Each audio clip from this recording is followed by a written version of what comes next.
Well, if we have to strengthen ourselves, we have to make sure that we defend Ukraine, because really the war in Ukraine is an attack on all our democracies. And one of the things we have to do over the next coming years, next generation, is defend democracy.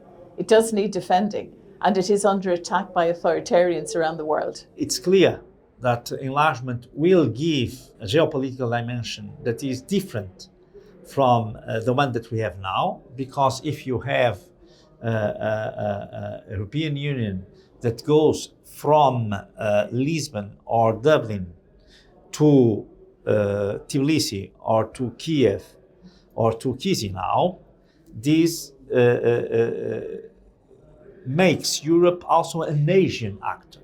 So this moving in the direction of the East will bring a huge space, a huge geographical unity that will be not only, I'd say, European and Atlantic, but also it will be Euro-Asiatic. And so it will be a new player in terms of geopolitical global order. Saying this is also important to underline that these kind of countries, like Ukraine, like Moldova, like the Balkans, like Georgia, they are very pro-Atlantic.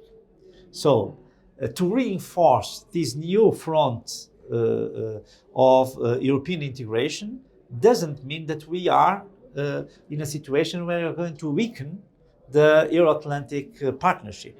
Not at all, because we have as experience after 2004 that the Eastern countries are very much attached to the Euro-Atlantic cooperation. So they have a very good relationship with the United States, with NATO, and also with the United Kingdom after Brexit. So I think that we can keep our Atlantic alliance and heritage together with this new ambition of being a player in the Asian continent. We are in certain way in the difficult position because we are in the middle of different powers that are trying to press us. One side the US, the other side Southeast Asia. We have a huge problem with one of our neighbors, Russia. So we really need to stand. And to stand, we need to have the economic growth that is based on good environment, values, but we need to grow. We need to regain this way of producing things in Europe so that we can be firm and to have an important role at the global scene. 20 years of experience in the European institutions have taught me that we have to be patient, go step by step.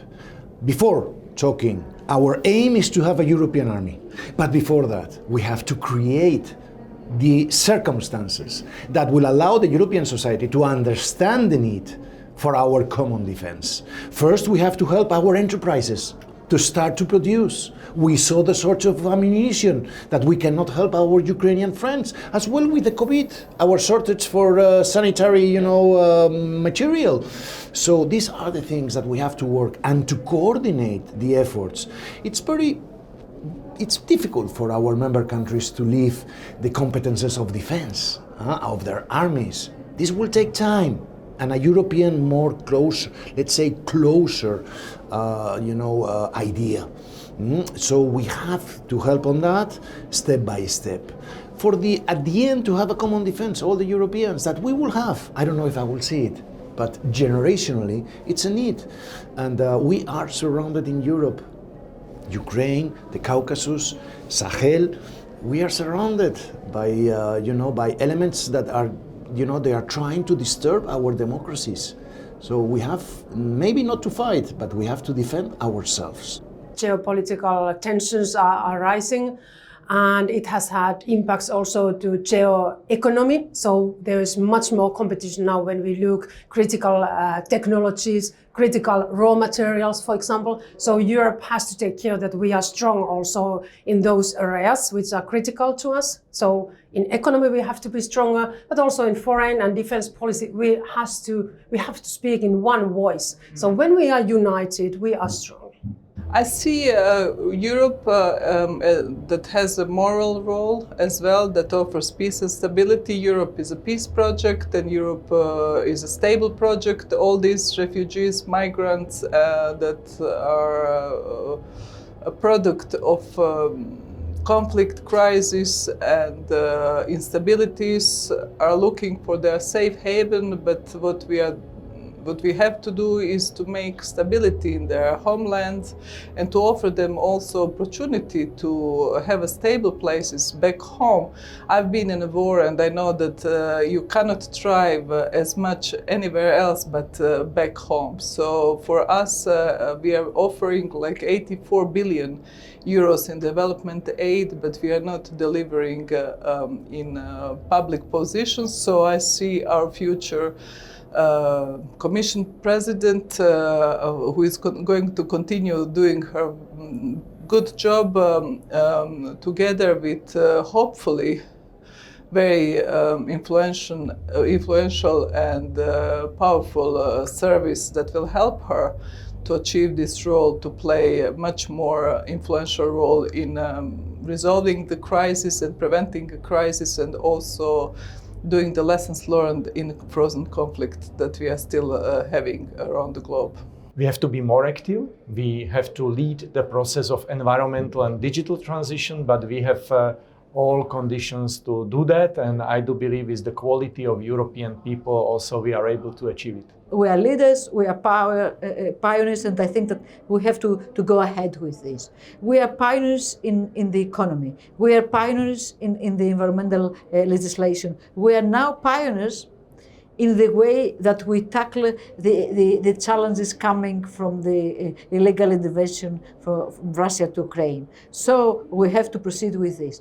And we have to join forces, to go together. We stick together during the pandemic, and we took a lesson, we took a big lesson regarding the way that we finally established the fund that it is responsible for giving us the opportunity to reshape our economies. And with the fund, I think that we took the lessons that since we join forces, we can do it. We are not only a big market, a single market. We are a very, very big global actor, a very big global force, and in this regard, we need our strategy in terms of defense, in terms of external policy, in terms of course, pioneer in the legal framework for climate crisis, and at the end of the day, we have our own European footprint in the globe. I think that Europe's role should be that we should focus on the issues which are the most urgent and not to waste time doing things where the European Union doesn't have the competencies, because this is often happening. Unfortunately, we are wasting time and debating issues that are not the most urgent. We had the conference on the future of Europe, where citizens have requested over 300 demands, and as a result, the Council has done a political analysis, and we divided that about 300 of those. We do have currently the EU has the competence to deal with these demands from the citizens.